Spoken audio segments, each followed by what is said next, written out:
Hi అండి, అందరికీ నమస్తే. నేను మీ ఎంపీ కథలాక్స్. మేము ప్రొద్దుటూరు నుంచి కడప నుంచి ఆటోమేటిక్కి రావాలని ఎప్పటి నుంచో అనుకున్నాము. ఈరోజు కుదిరింది. మేము బయలుదేరి వచ్చేసరికి మాకు మధ్యాహ్నం 12:30 అలా అయిందండి. ఎందుకంటే కడప వరకు బాగానే ఉన్నాయి రోడ్లు, డబల్ 2 వే. తర్వాత నుంచి సింగిల్ వే అండి. చాలా అంటే చాలా కష్టంగా ఉంది.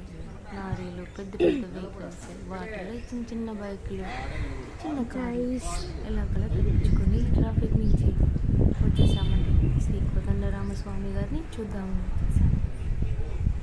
వచ్చాక చాలా అంటే చాలా బాగుందండి. పాతకాలం నాటి కట్టడం, పురాతనమైన గుడి ఎంత బాగుందో తెలుసా.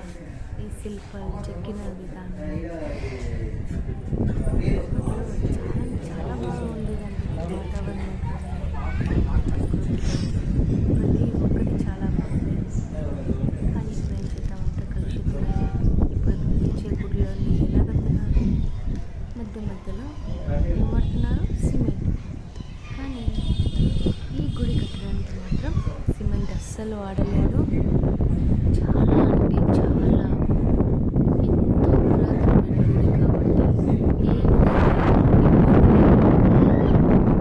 మంచిగా ఉందండి. చాలా చాలా బాగుంది. సిమెంట్ వాడకుండా అలానే వాడారు. అది బయటకు ఏదో ఉందండి, మధ్యలో చాలా అంటే చాలా చెప్పినప్పుడు సడన్గా వచ్చేసి చాలా చూడు చక్కనైన గుడి.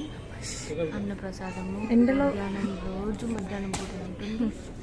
గుడి ఎప్పటికీ ఓపెన్లో ఉంటుందండి. పొద్దున చీకట్ల నుంచి రాత్రి 9 వరకు ఎనీ టైం. క్లోజ్లో ఏమి ఉండదు, ఓపెన్లో ఉంటుంది. ఎవరైనా దర్శనం చేసుకోవచ్చు. తీసేయండి. లోపలికి మొబైల్ అలో లేదు. Thank you so much.